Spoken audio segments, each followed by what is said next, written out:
start. Thank you everyone for coming on Friday night. Friday night. Tonight's going to be quite informal. I think someone's going to talk for about 20 minutes, and we're just going to take questions till we're going to finish exactly at 8 o'clock because somebody's going to train. I don't know exactly how to introduce Selma. I would say she spoke at the exchange event before 2 years ago, the panel 8, and I think everyone forgot everyone on that panel apart from Selma, who he's been campaigning for decades in sort of the various range of things, including sex, class, and gender and race as well. So, we'll hand over to her to set things on, and I'll take questions in 20 minutes. Okay. It's lovely to get a nice reception. You feel good. I thought 20 minutes would be enough to start us off, because I know you've come with a lot of ideas and problems yourselves. I was just interviewed by a local magazine, the name of which is?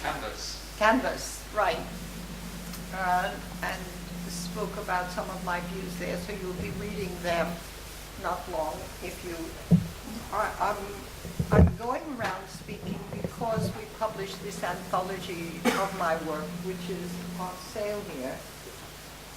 If you all are, it's $14.95, but if you all club together and buy 6, you get it 1/3 off, and then you can help yourselves a bit, because then it's reduced to £10, which is more manageable, I think, especially people who are living close to the bone.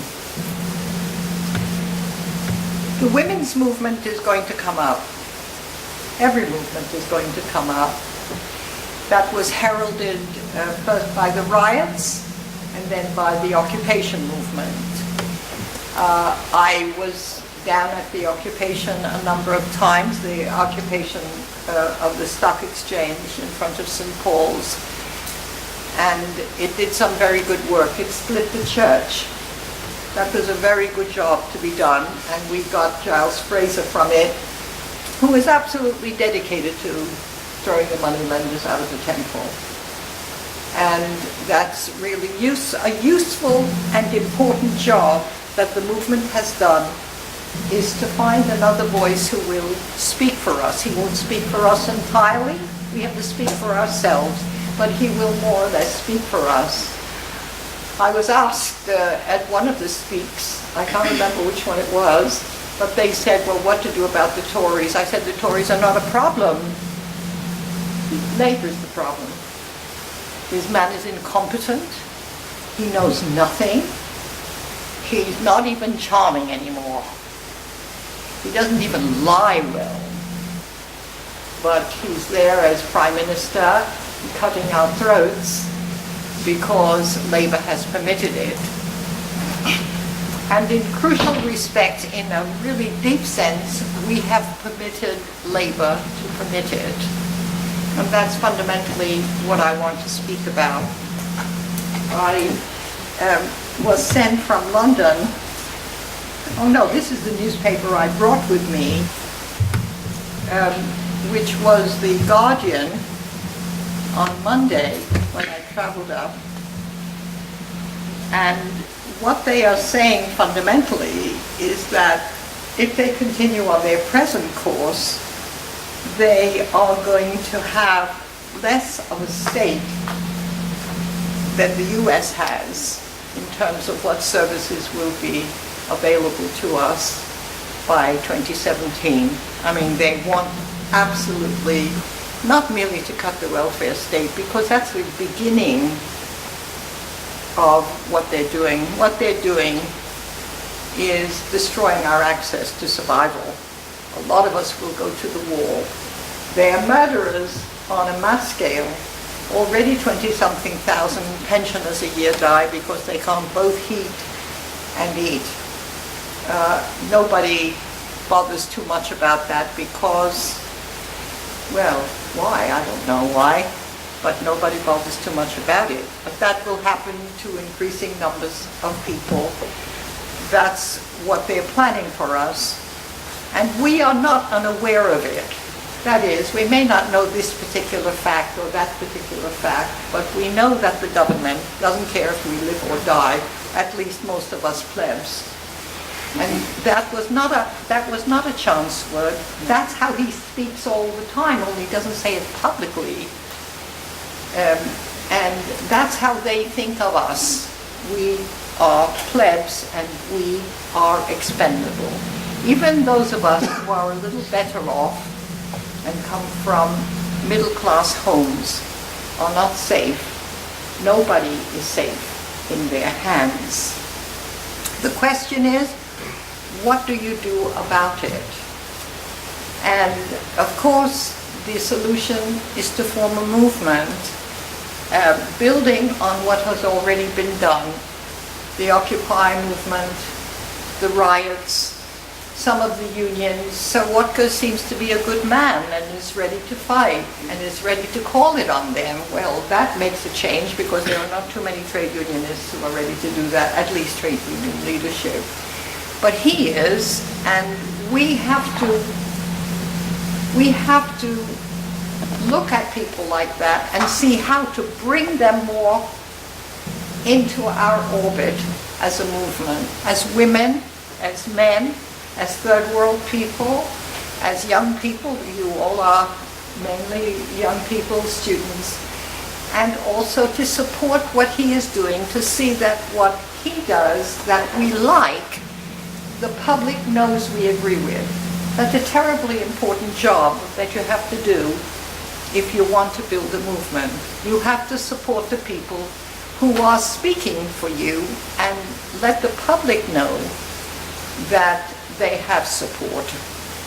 But that doesn't begin to touch the problems that we face. Now, there's a woman called Alison Wolf, whose article I saw, yes, who wrote an article in 23rd of April 2006, which has been hanging around and has not been seriously addressed. It's an article about women, but I have to say, although my starting point has always been women, it doesn't end with women. That is my entree to all the sectors. It's because it's only in a united movement which we will win. But we need to start somewhere, and for me, I start with women. But the women's movement has fundamentally, I don't know what, I'm trying to find words that are not vulgar. I'm having trouble. Betrayed, I don't know if that's a good word, but feminism has gone a long way in undermining, first of all, women. Okay. I told the people who were interviewing me that we got over 100 women in Parliament when Tony Blair came in, New Labour, and one of the first things it did was to get Harriet Harman to cut child benefit, not child benefit, single mother's allowance. When she did that, she was very embarrassed. She knew she was doing something she didn't agree with. And she had to make a choice. It was perfectly obvious. She had to make a choice between her ambition and us. And we didn't win. And that has been the story of feminism. They have not taken as their starting point, I don't mean every feminist, obviously, I can't possibly mean that, but leading feminists have gone for their careers, have gone to break the glass ceiling, and they have not noticed or have not cared that women have become poorer just as they were getting richer and more powerful. Now, Alison Wolf wrote this article, and she says that while for hundreds of years women of every class fundamentally had similar preoccupations, although there were class lines among us, now that is no longer true.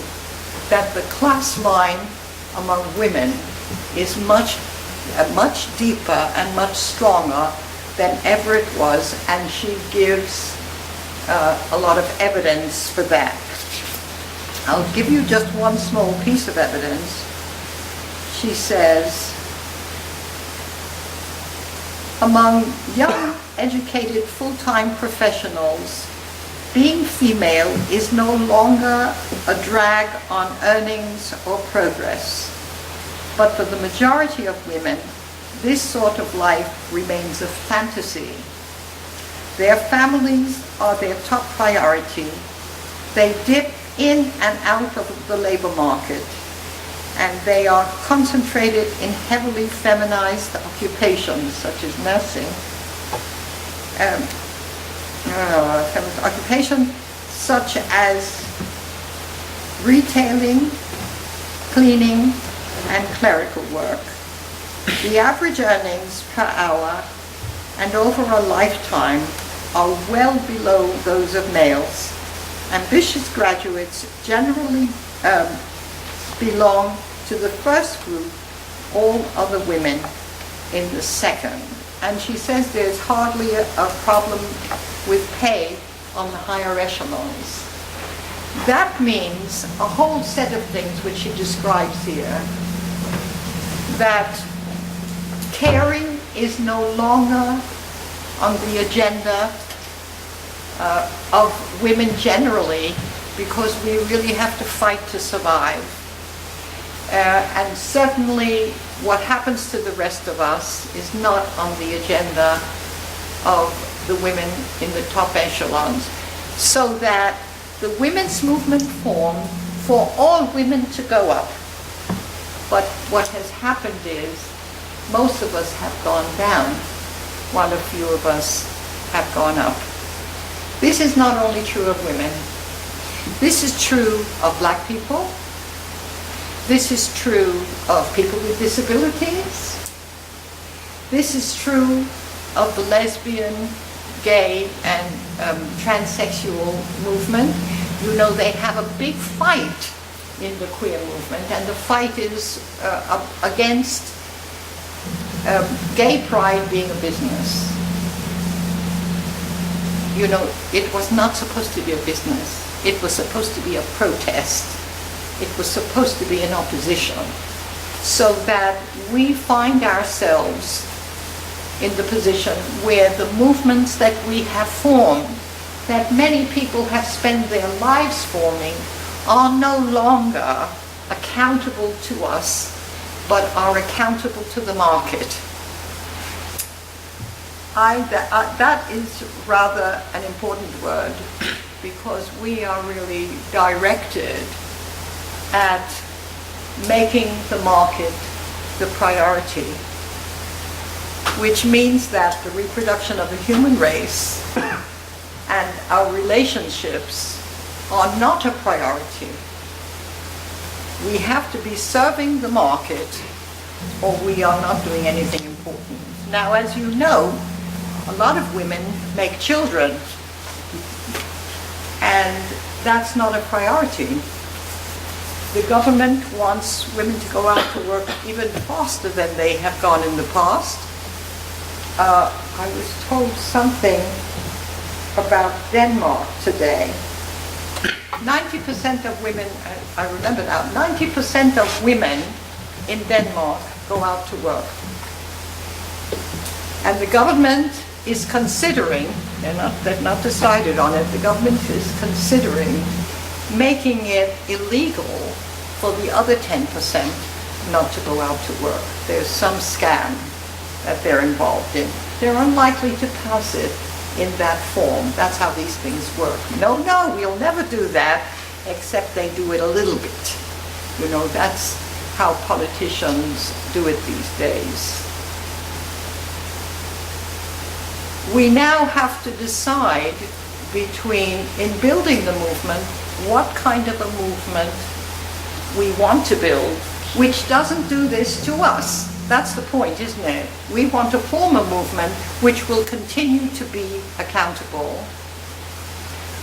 What the Global Women's Strike has done which has been in existence since the year 2000, given birth to by the Wages for Housework campaign, has been for different sectors of the movement, that is, single mothers, sex workers, women of color, women with disabilities, have formed independent international networks within the campaign, which are independent on the one hand, but not separatist, and which are accountable to the rest of us. So they report back what they want all of us to agree with, so that the Global Women's Strike represents all those sectors, not because we say we're nice people and are generous and kind, but because they have organized, each of us has organized autonomously as well,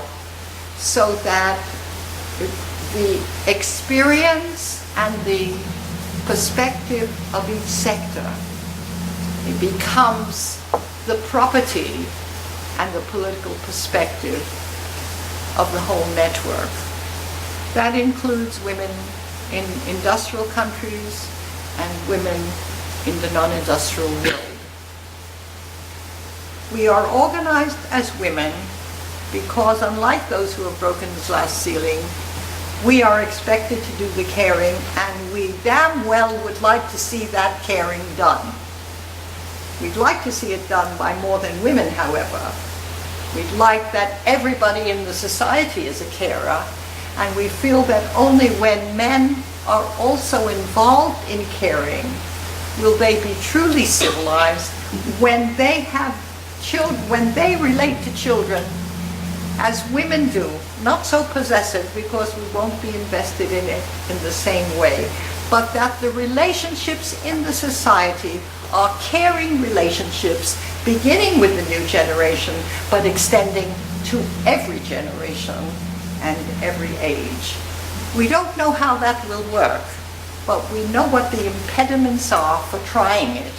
And the impediment is that the technology, as it advances, does not do anything for the length of the working day. We are all working longer for less.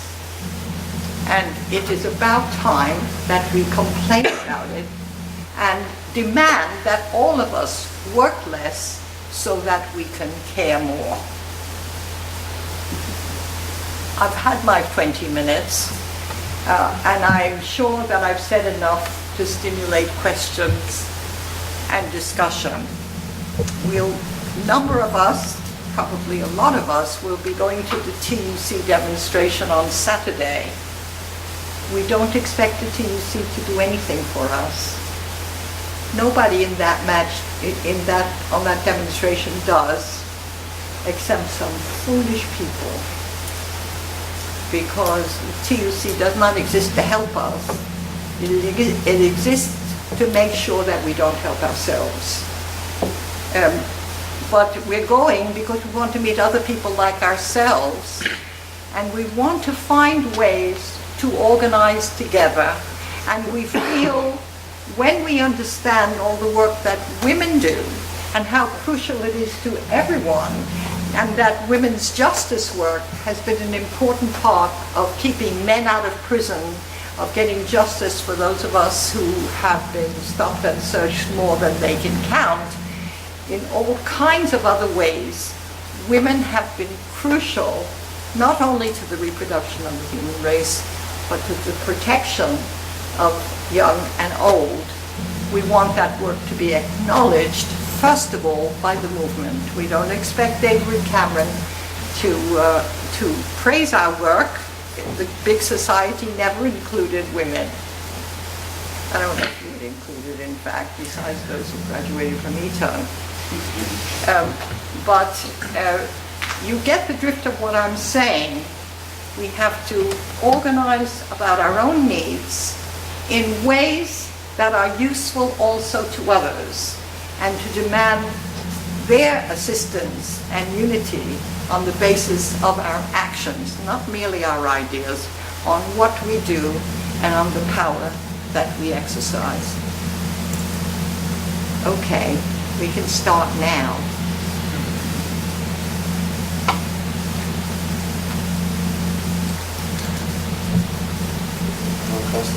You stand up and call on people. You can't speak first. I'm just gonna, okay, I will. Oh, yes, if you're going to start it off, that's fine. Has anyone got questions first of all, or should I start? Well, yes, obviously, that's a good idea. I hope it's not too crude, but I was just wondering, because obviously you've been campaigning for so long. You'll have to slow down or I'll never understand. I hope it's not too crude, but obviously you've been campaigning for so long, a number of ranges. I just wondered if you could pick out one particular campaign that's maybe been kind of maybe the greatest success you think in terms of in your work with the loss. The greatest success. I can mention a few things that we've done. Women Against Rape, who works from our center, had a 15-year campaign to make rape and marriage a crime, and won. It was not advertised, but it was important. And I have to say that I am not in Women Against Rape and never have been, but they asked me to do certain things for them, which I'm glad to do. And I chaired the original meetings in 1976. I think it was 76. And we had to fight very hard because many feminists at that time thought that we would be widening the issue if we made rape and marriage central to what we were saying, and that we should drop that. We didn't. And that was a really successful campaign. And people became aware that rape was a central part of marriage, in fact, because it wasn't illegal for a man to rape his wife. We fought to keep family allowance in 1973 because they were going to put it into the pay packet of men. That was the Heath government. And we organized all over the country. And one of the things I can tell you about that I remember most vividly, we used to go on a Tuesday because that's the day that the family allowance used to be collected. I don't know what's happening now. And we would go with a petition saying, you know, keep family allowance and pay the first child, because you weren't paid for the first child then. And women would say, they would get embarrassed and they would say, well, I don't sign anything until I consult my husband. This was not 2012, you know. And we would say, but madam, they're going to take your family allowance away.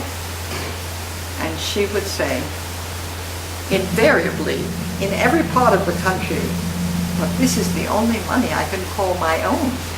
Where can I sign? And that's why we won, because that was the response of women. We fought a woman who was the subject of racial assault. I was just telling others about that. A Muslim woman this was in London, was assaulted by this flaming racist who had, the whole family had made her children's lives a misery. Every day they went to school, they were embarrassed and pushed and like that. She called the police. The police came and they arrested her husband for domestic violence. And she said to them, don't you want to know why I'm bleeding? And they said, no, this is a domestic and we'll take him away.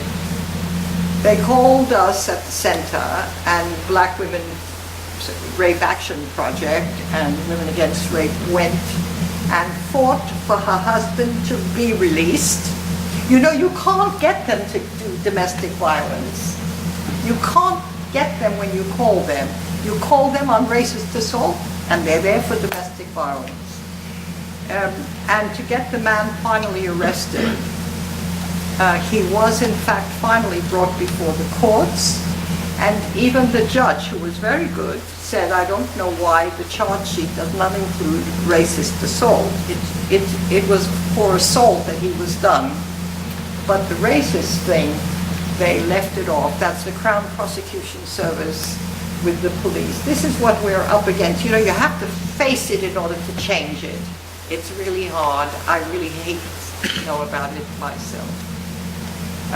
And he was found guilty and given some sentence or other, and then we got that whole story published in The Guardian correctly.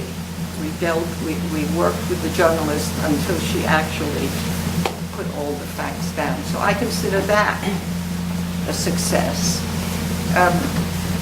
Christine was just reminding me of the church occupation.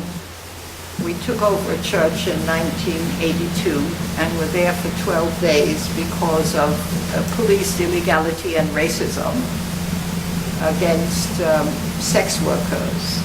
We didn't win a great deal from that, but we learned a great deal. We learned a great deal. We made a great experience, and I think that we taught a lot of people stuff while we were ourselves learning. And we found out, and I wrote the report, which is part of the anthology, the story of that church occupation. It's called Hookers in the House of the Lord.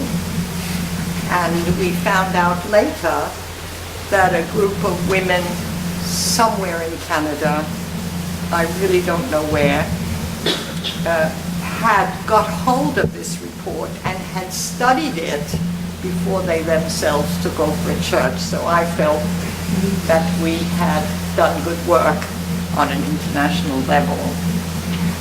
We are, part of our network is in Guyana, which is in the Caribbean, and they have become, Red Thread is the organization, they have become the absolutely central point of reference for the whole society on the question of anti-racism, and that is the division between people of African, Asian, and indigenous descent, where the politicians, for the variety of reasons that it's not time to go into now, really were able to divide the population. And Red Thread brought those women together into a national network called GWAR, which is Grassroots Women Across Race. So I think that was a great victory. They also did something that was, another thing that was absolutely extraordinary with our help. They constructed a questionnaire for women to fill in about what work they did. That was part of their anti-racism. And they took that to various parts of the country and had women fill them in and were able to show how long the women's working day was and how the working day of the women, was, whatever their race, was very long. And the indigenous women, who are most in the hinterland and away from the coast, had the longest working day of all, which was really an anti-racist instrument and an instrument for counting women's work and acknowledging the workload of women. Can we start there? Is that all right? I have a question on campaigning on certain issues. There are currently lots of campaigns for issues like... You have to speak more slowly. There are currently campaigns for issues like the living wage and equal marriage. Equal marriage is what? As in LGBT marriage, gay marriage, marriage for gay people as well. And some people say that those campaigns are good and they're, get a step in the right direction. And some people say that actually they're the wrong thing to do because they give the idea that they create equality when in reality they're just filling in, for example, the marriage one, that it's just saying that marriage is a good thing and marriage should be continued. Or the living wage is helping wages in a capitalist system. Helping wages in a capitalist system. They're not for a living wage. But exactly, it's helping a system that is flawed in itself.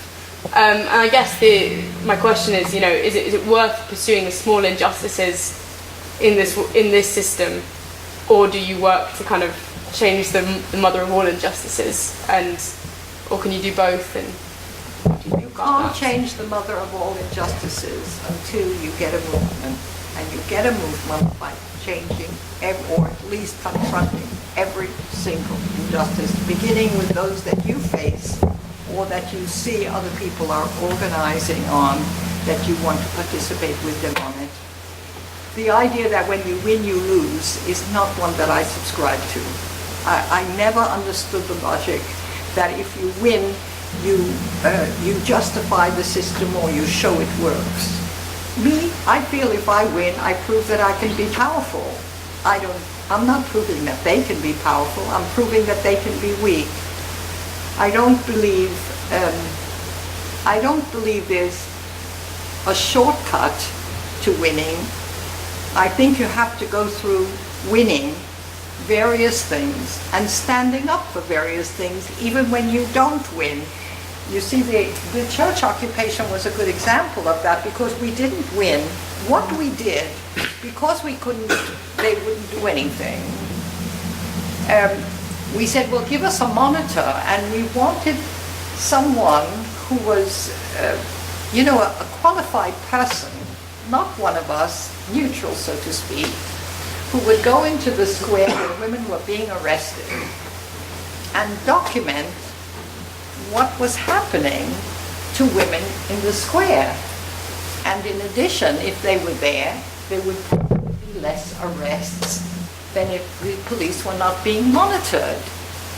And we got somebody who came with, they chose a woman to do it who didn't want to stand against the police. She never gave us any figures because the police wouldn't have liked it. And the people who hired her were Camden Council, and they certainly wouldn't have liked it if the police didn't like it, that kind of thing. But, you see, we didn't win. But we won in a lot of ways because we knew we could do something. We were not afraid of doing things. We built our network. We established the case for sex workers as workers, which changed everything.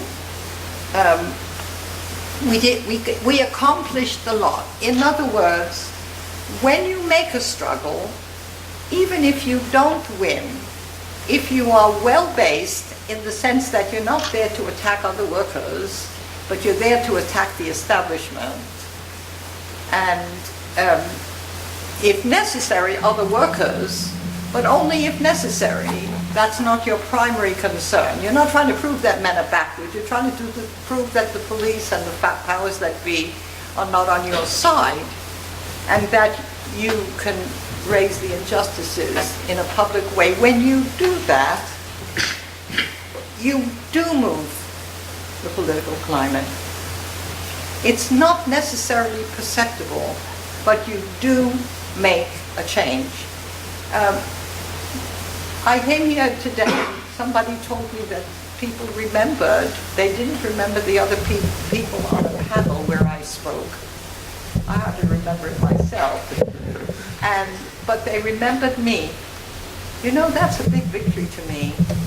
I'm really pleased to hear that. It means that what I said, they heard, and they approved, largely, not every word, obviously, but I had an impact. I had no idea when I left that that was the case. I said, oh God, I hope I haven't wasted 6 hours. And I hadn't. But you can't know that till after you do it. And you can't learn to organize except by organizing. There is no other way to learn to organize. And the person who can tell you something about that is Helen, because she organized as a student, and she has been telling me since the 2 days we've been together about how much that meant to her, how much she learned during that time, and how much better she is as an organizer now. You know, you've got to do that, and you've got to plunge in, and you can't get caught in the verbiage of academia. Oh my God. Sometimes I don't know what people are talking about. You know, I had the experience that somebody said, well, what Selma James means is this and this and this. I didn't understand a word of it. I didn't know if I agreed with it or not. You have to talk concretely. Don't worry about master theories. Now, me, I would study at the same time. I like Capital. Volume 1 of Capital, I think, is the greatest book. I'm sure the Bible is better, but I'm not religious. But I'm not against studying, you see. I'm not against books. I'm not against theory. I'm just against abstraction which does not lead to action. And if you are organizing on the one hand, especially your students now, which means you have more than one evening a week free, you can be studying at the same time. You know, people in the US are studying my book because it's 60 years of what they now call activism, what I always called organizing. And you might, want to do that. You might want to do that with Helen. I would if I were you. But you can't get caught in the abstract discussions and the philosophical, and you certainly cannot be guided by the left. I'm sorry I'm not the right, but the left is usually, not always, usually telling you that unless you have the party, you can't do anything. And my view is, if you have the party, you can't do anything. It's really the opposite of that. So that's my advice. Okay? Thank you. Yeah. How do you think a woman can find the perfect balance between a career and ambition and family life? Between a career and Family life or children life? I don't know there is one. Do you think she I never wanted a career. This is a terrible thing to admit, but I didn't. I felt that I didn't want to be on my own, in the sense that I didn't want to reach anywhere personally. I really was very interested in changing the world. So I did that instead. I didn't go to university because I thought it might ruin my mind, and I'm sure I was right. And now you really have to work on getting your minds back now that you really do, because I have to give you an example. I talk about the relationship, the hierarchy of sex, race, age, nation, disability, etc. That there is a hierarchy in the society, and we are put one against the other. And then when I went to the States to speak, they said, oh yes, we really like your theory of intersectionality. I said, what's that? And they said, that's what you're saying. I said, no. I'm not saying that. I never said that. Because intersectionality implies that things intersect. I'm not talking about things intersecting. I'm talking about a basic oneness which in form is expressing itself in conflicts among the oneness, and that we have to draw out the connections among us, which are there. We're not linking. That's another word which I really find does not express anything that I believe in. We are not linking. We are drawing out our connections. We are part of the workers of capital. Sometimes we're intellectual workers. Sometimes we're other kinds of workers. Sometimes we're unwaged workers. In fact, most of the time, most of the world is unwaged, at least the majority. So you have to be careful about being a professional and getting tied up with that. And family life is squeezed between jobs. I don't agree with that. I don't want to live that life, and I don't think most people want to. I think people want to spend time with people they love. That's implied by the fact that they love them. And that is not something that is permitted to us, especially those of us who have careers, because that's one thing Alison Wolfe makes clear. 40% of women who have careers don't have children. That was in 2006. I bet that figure has gone up. You know, they've made the choice. They're going for the money and for the power, but not for family life. I'm sorry for them. Family life can be a pain in the neck, but it's also something. If you have a nice family, it's nice to know them, you know, spend time with them. And the children want you, and you want the children, if you have children. So you speak about markets being key with government. Being? Key with sort of holding governments to ransom. No, I don't think it's holding government to ransom. No? No, I think the market and the government are one. The government represents the market to us. They're not holding anybody to ransom. They're not held to ransom, not at all. They are there to impose the market on us. That's their job. That's what they get paid to do.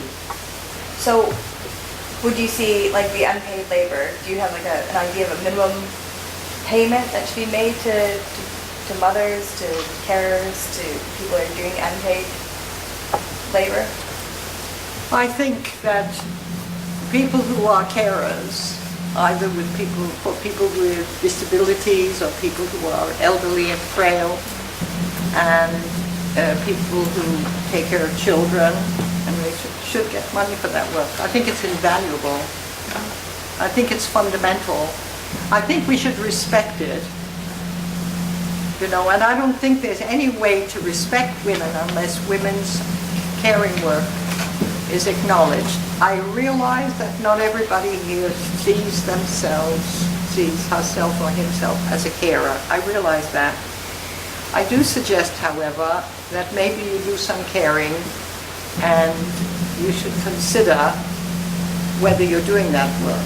But certainly, once you're in a family situation, the caring is imposed, and a lot of you will run away from having a family precisely because of that imposition, and that's sad. I mean, I'm not having a judgment on that. I'm just saying that it's really unfortunate that you have no time to be a carer.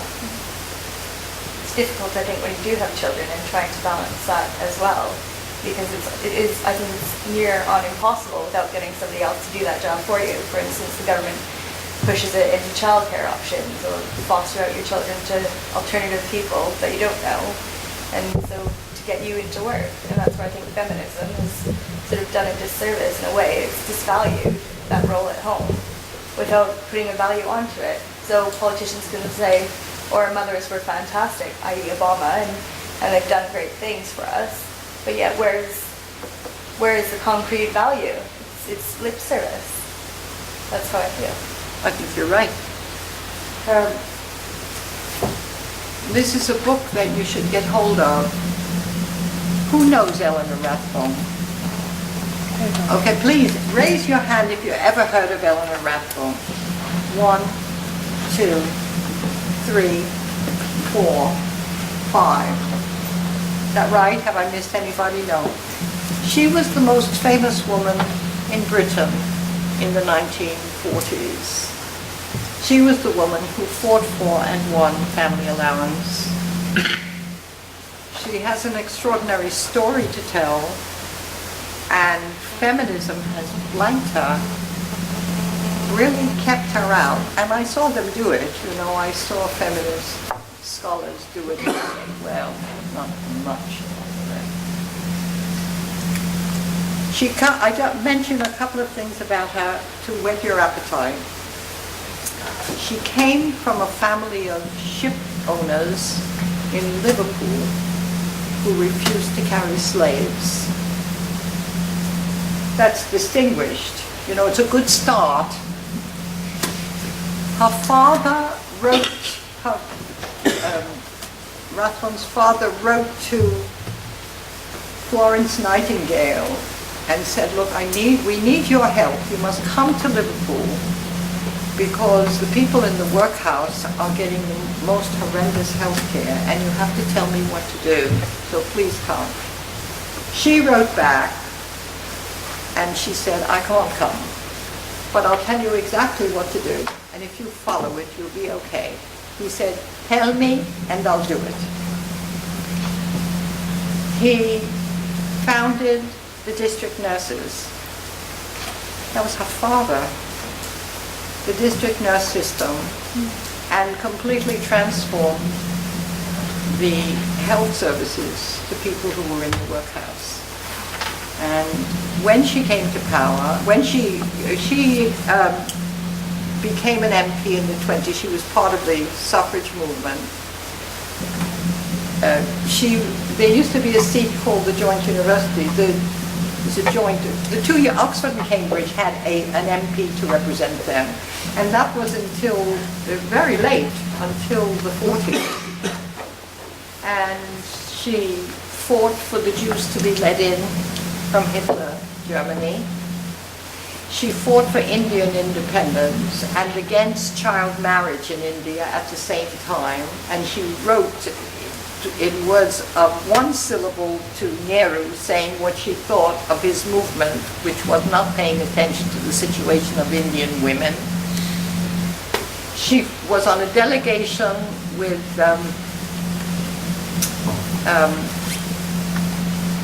Pankhurst, Sylvia Pankhurst, to protect the people who had been protagonists in the war against Franco in Spain. And when Franco took over, they were going to be slaughtered, and she asked the British government to help to save those people. You know, and she concentrated, this was all the things that she did, conditions of the dockers in Liverpool. She fought for us to have money. And she wrote this book, The Disinherited Family, which we republished, and people were not very interested when we did, and I think they will become more interested now, saying that the mother and child had no share of the national wealth in their own right, and she thought that should change. And she convinced Beveridge that there should be family allowances. And then Churchill said that, all right, we'll have family allowances and we'll give it to the men. And she said, I'll have a movement outside bigger than you have ever seen of women if you don't give it to the women. And he changed his mind rapidly. And now she's forgotten. And she's one of our heroines. She's one of the people we can respect in the establishment. She gave her fortune, because she was a rich woman, to doing this work. This is what she did with her life. She campaigned for the world to be improved, and she's an example to us. She's somebody whose methods we can learn from, because she talks half the time on both sides of her mouth. She tells the employers how good it would be if the women had money.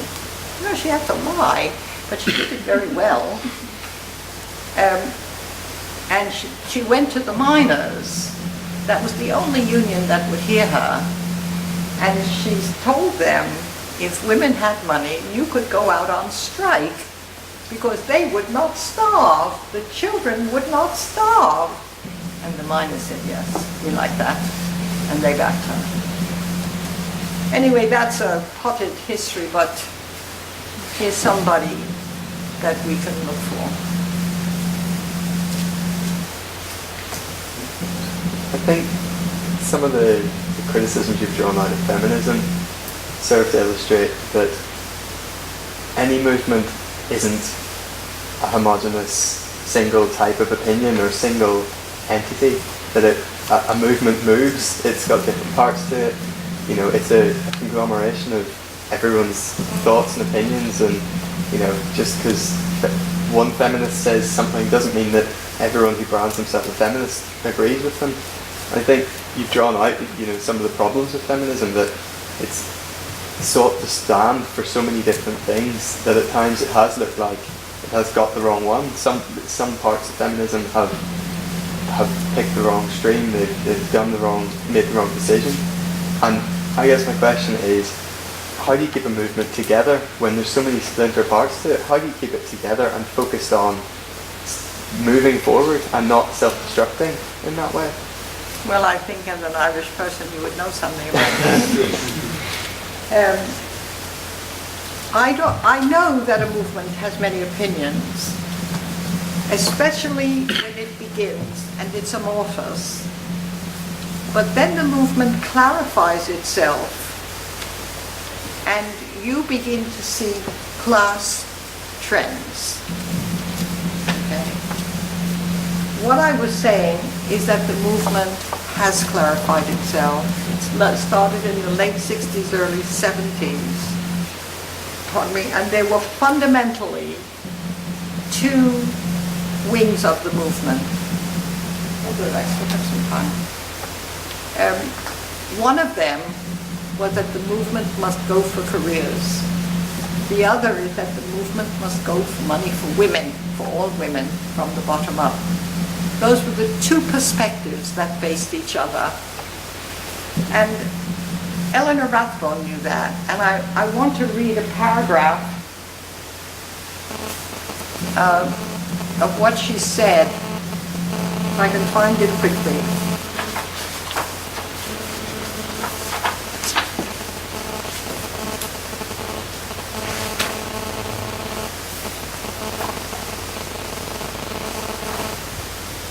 I thought it was somewhere on page 56 or 57.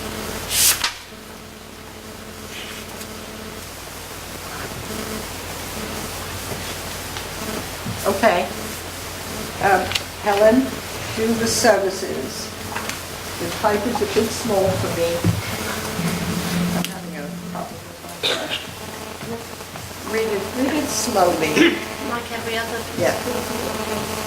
Like every other political and social movement, we have depended and must necessarily depend largely on women who have some money and leisure to spend on something besides the struggle for existence. Hold on. That's outdated. I wanted you to read it.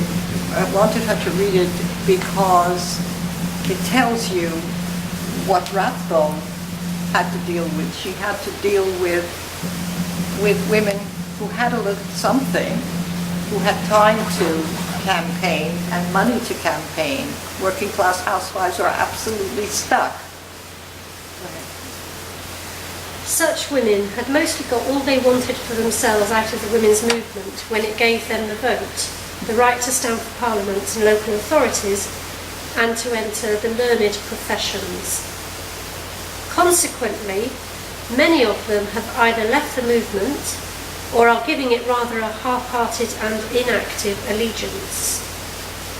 When they were working for the suffrage, they found it good propaganda to speak and write of the wrongs of the sweated woman worker, the unhappily married wife, and the poor law widow. But now these useful arguments have served their turn, and the pledge implied by their use seems to be forgotten. That's what happened to our movement. When we began, we all wanted to go, many women, especially socialist feminists, said they wanted to organize with working class women.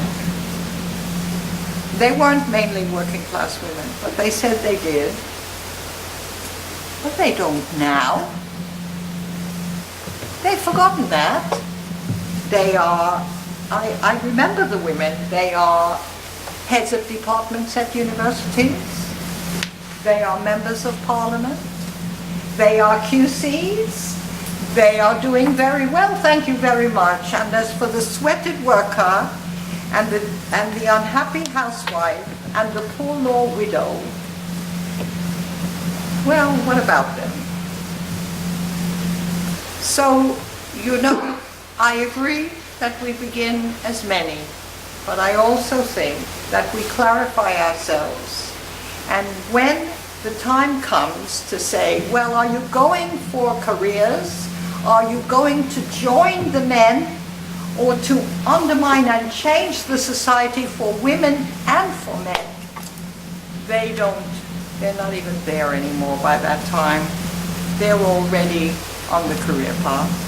And they will write very well about us and publish 3 or 4 books on the subject. But the grassroots is no part of what they have to do. There has been almost nothing coming on the austerity. Somebody's mentioned the UK Feminista. I don't know very much about them, but I haven't heard that they were fighting the cuts and were demanding that women who were single mothers got the money, got income support again, or that child benefit remained universal and no woman was cut off from it because it's going to be cut and cut and cut. None of it. None of it. They have not opened their mouths. And that's not because the movement is confused. That's because the movement is divided.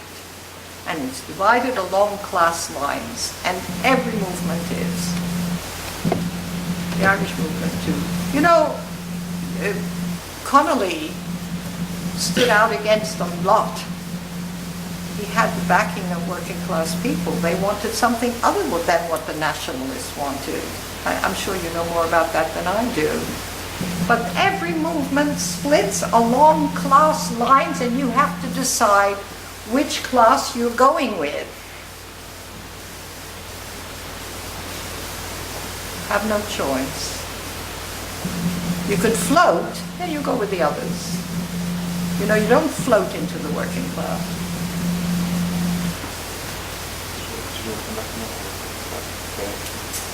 Does that make sense to you? Yeah, it does. I apologise in advance if this is a slightly abstract question, but please bear with me. Could you speak a bit louder? I heard you apologize. Okay. Do you think there's any validity in the term misandry, that's the hatred of men, or do you think it's a way for men basically to subvert the feminist movement to kind of put it down and sort of turn it on its head? I didn't hear, I'm sorry. Sorry, I'll say it again. Do you think there's any No, validity? let her tell me what you said. What was the word? I've not heard it. Miss Andrew. Misandry, so the hatred of men. I only heard it recently. Miss who?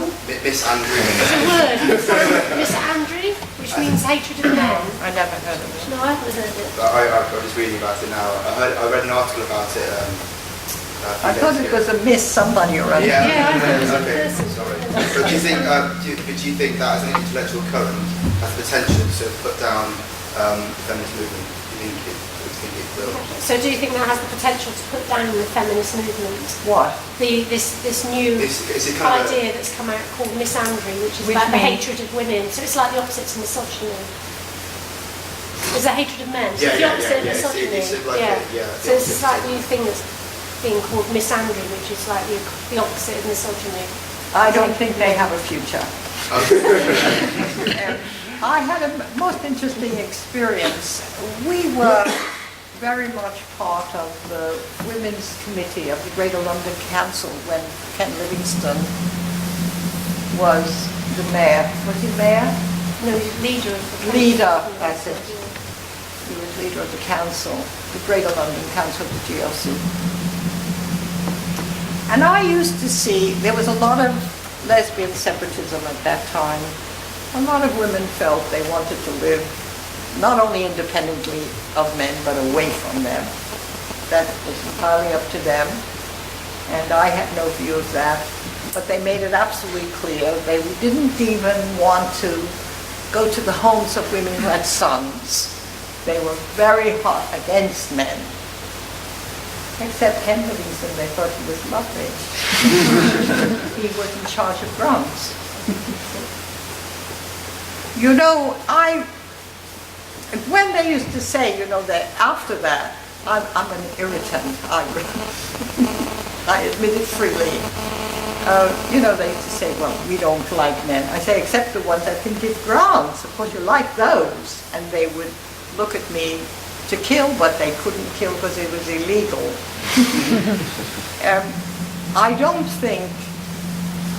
I think they will play with that, and I think some women will say that, but I think that women who play with that are trying to avoid dealing with the fact that we are having our throats cut. Women, first of all, women of color and immigrant women and asylum seekers first among those. And these women don't want to know. And they're going to start to fight about abortion again.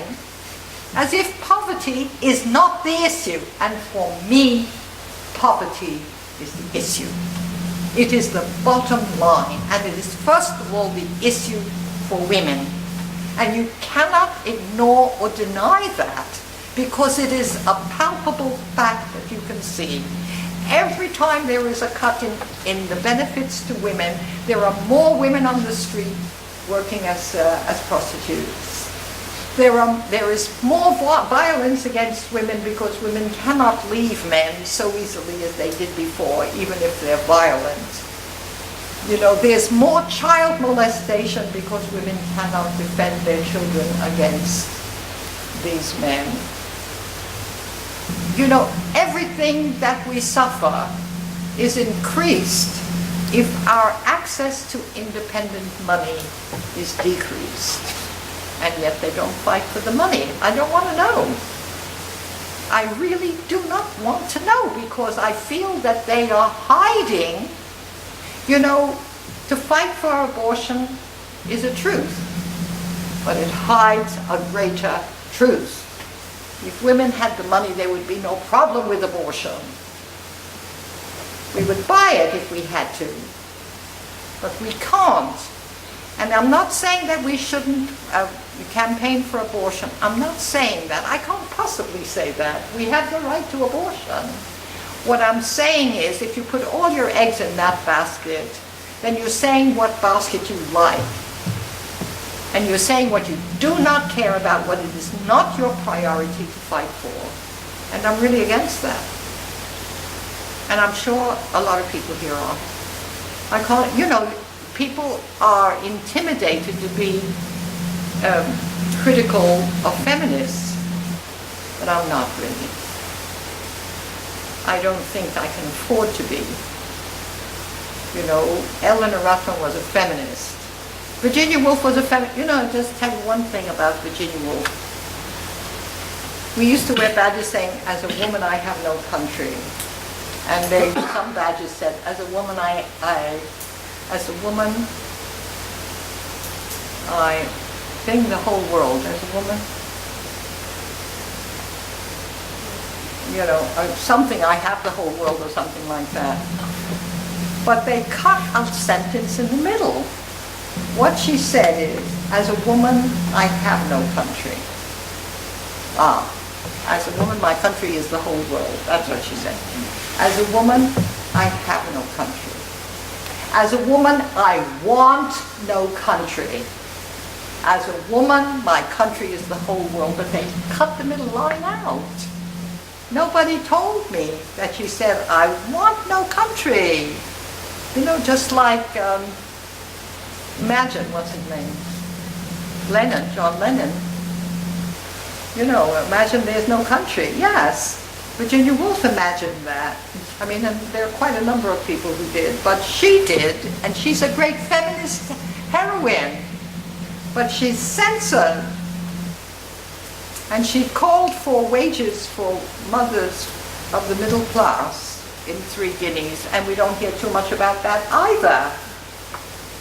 It's a great book, 3 guineas, as is A Room of One's Own, where she says she, you know, her aunt left her £500,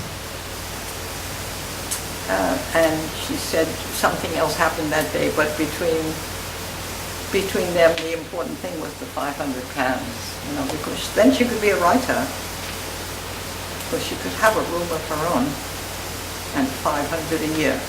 Well, we need a lot more than 500 a year, we need more like 500,000, but nevertheless, the principle is the same. The point is, we have to really look and see what feminists have been and can be. But until women come out and say they are against Mrs. Clinton, that they don't think it's a victory for Mrs. Clinton to be screwing Haiti, for example. You know, that they don't want feminists to be seen to be doing that. I'm not interested, really. You see that point?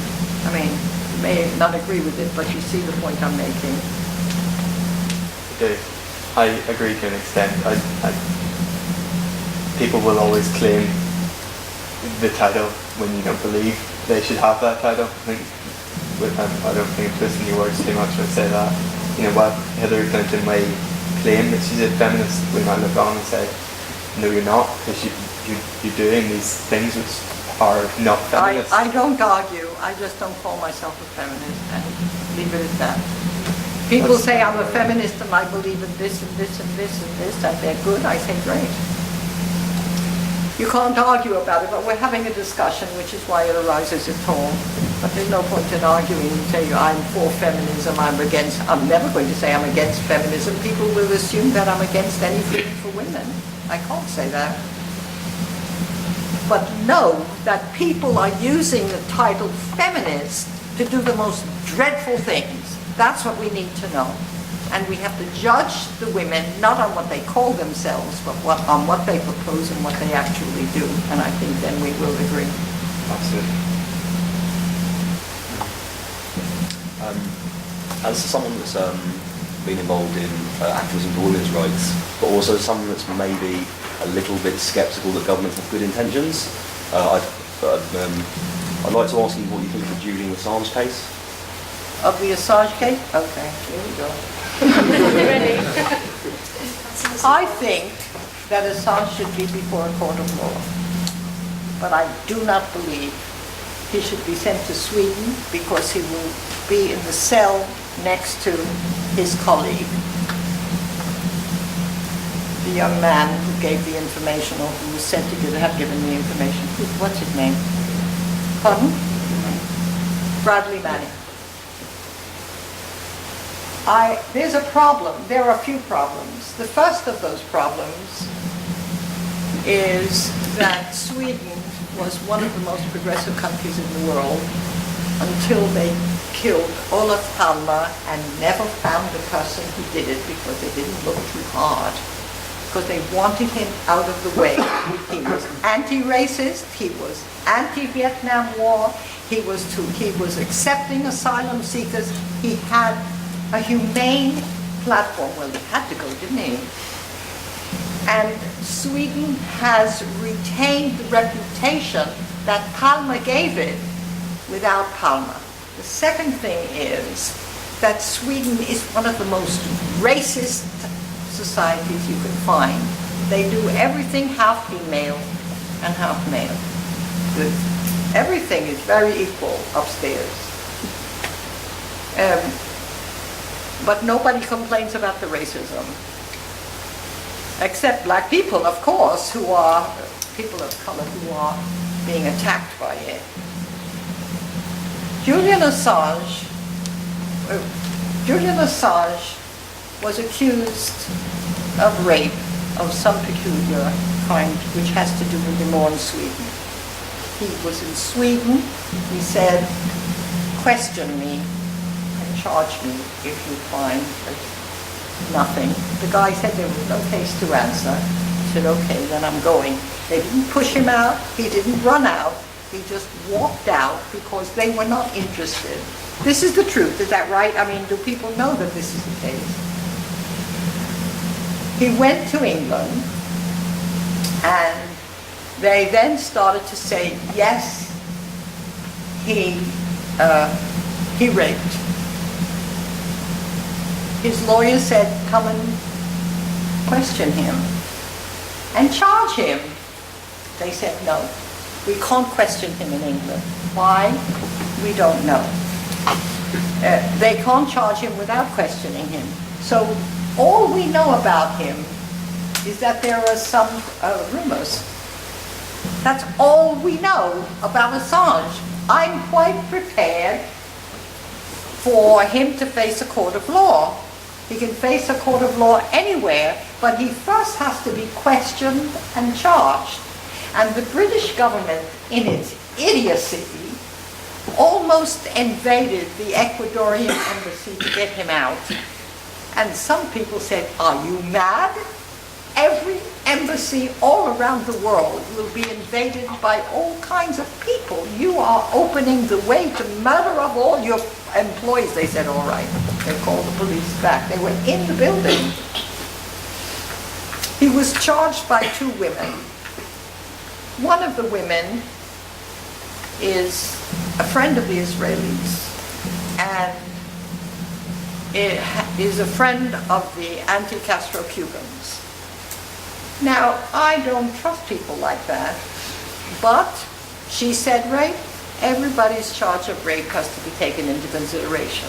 The other one, I understand, has still not signed the statement and has complained that she's been harassed.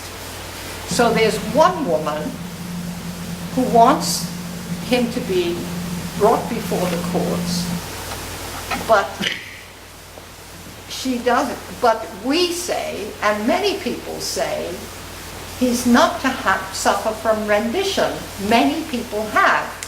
And I would like to say something in addition. The people who want to charge him and who are talking about killing him and various things in the United States, officials in the United States, are the biggest rapists, racists, and mass murderers the world has ever known. So these are the people whose word we take. I don't. If we could get the police, anybody, when we say a woman has been raped, as quickly as Julian Assange gets them, then we'll be talking. If the same ones who will not come when you call are the ones who are coming massively to complain about Julian Assange. Because Julian Assange has told the stories that we need to know about what governments are doing behind our backs. And I think they feel it as a rape, frankly. I think that's part of what's happening. I have another problem with the Assange thing. I would really like to know why some women love so much to be approved of by the state. So if the state says jump, they say how high. I don't like that. I don't think the American government should get such allegiance from women, again, who call themselves feminists. I just feel, oh, there's one other thing I want to say. I was very upset when I heard that the women's names had been published, but I didn't know that the women published it. The women gave their names. The women were interviewed and they gave their names. That's how we know them. And I don't think that that man, the Scotsman who did so well against the American Senate, Galloway, I think he's a fool. And I think he's a sexist. And I don't go along with the way he decides that he is going to deal with women who feel very strongly about rape, which he has never discussed, which he has never opposed, which he has never supported campaigns for acknowledging. All of a sudden, Mr. Galloway becomes an expert on rape. I think he should keep his mouth shut. You know, it's not that I am defending, but I am defending WikiLeaks because I want more of the same. That's it. That's what I think. And usually there's a great drama when that is said. I'm glad there hasn't been one today. We have 10 minutes. Does anybody else want to deal with Assange before you speak? Does anyone else want to give another view about Assange? No, I'm not going to press my luck. I just wanted to briefly talk about the Occupy movement, because I think Occupy was really important as having a living, breathing movement. I've never seen that before. And I think there's quite a lot of occupiers and people who had any contact with it who kind of feel deflated that it seems to have just become an online movement from what I can see. And I wondered if you thought that there was any way forward to kind of recreate that space where people from every single walk of life can have a viewpoint and have a voice, really, because I think that's what Occupy did. And I wondered if you thought there was a future in that, or if there was any ideas on how to sort of recreate that feeling and sort of motivation really of us Occupy. I'm entirely sympathetic to what you're saying. I found the Occupy movement very inspiring, obviously. The Occupy movement in the States is really quite extraordinary in some places. I addressed Occupy Oakland. There were 300 people there. It's over, but they can get 300 people together in a hall if they call a meeting. I don't think the Occupy movement is over. In the first form, it is. I don't know what will happen, and I think a lot of things are going to happen as a result of Occupy, which may not be stamped with the Occupy word. The Occupy movement in front of St. Paul's was highly infiltrated, and I don't think people knew how to handle it. It goes back to the point I made earlier. You really need to have experience in the movement before you know how to deal. You can't just, walk in and make the revolution. People, have to have the experience of dealing with agents who come and undermine and subvert and put one against the other. And you have to know, first of all, you have to notice that this is not ordinary behavior. And second of all, you have to know how to deal with it. I mean, they infiltrated so that there were, sometimes there weren't anybody there but agents, every once in a while. But there were a lot of very good and very genuine people there who have gone on to do other things. Fuel poverty is one of them. Fighting fuel poverty and many other things. And I don't know, as I say, if it will come back in that form, but it will come back. And it will grow. There's no way the movement won't grow. The question is, will we be able to build it on foundations which will prevent the infiltration and which will prevent the divisions among us being used against us rather than being able to overcome them. And anybody who wants to discuss further, there are enough people at our center who would be glad to discuss it there or here or anywhere. We're very, very concerned that the movement not be set up against itself, and we think we have something to offer on that.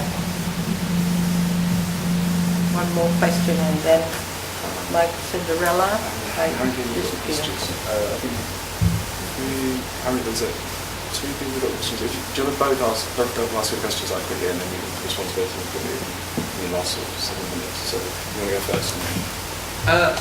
A lot of the great social movements occurred in the 1960s, particularly in America. What was it about that time that created so much opposition to world events, and how similar is it to conditions today? I've been impressed by all the questions today because I've been learning from Selma for over 30 years and it's been really insightful today. But I know you're wearing the badge, invest in caring, not killing, and I think that's so important because you've covered that. And you will go on to speak more, and we will all learn more. I'm really... Are there any other points before we finish up? Yeah, so we just respond to those points and sort of just summing up the next 6 minutes. I can't tell you exactly why the movement happened in the 60s, but I can tell you when it began, and it was well before the 60s.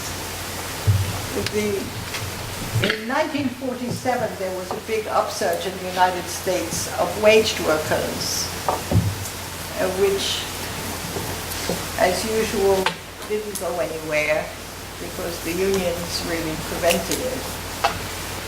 In 1954, there was a decision in the Supreme Court. Do people know that? It was separate but equal, made separate but equal, illegal. And that launched the civil rights movement. And Eisenhower had to send troops to the South to prevent some school children from being massacred. And then there was the Mississippi Summer in '64, when people went to the South and said voter rights, and people were killed, and people were maimed, and people kept fighting, and finally people got through. In France, it was something different. The students came out against the Vietnam War at the middle and end of the 60s. In the US and the UK, and they certainly came out in Vietnam. There was a great anti-colonial movement for independence. I mean, a lot of things were happening in the world. In '53, there had been a Bandung conference. Do you know about that? That was a crucial moment in the world where all the third world countries got together and became non-aligned. They refused to choose between the Soviet Union and the West. And they said, we are non-aligned. It was such a power. And it's hardly remembered, but it was a crucial part of our recent history. I don't know why it happened then. I think full employment had something to do with it. I think that people could get jobs, leave one job on Friday and find another one on Monday, or then take a week off and find another one the Monday after. And I think that gave them a lot of freedom. But I do know what happened, and what that decade, what distinguished it was that the unwaged spoke.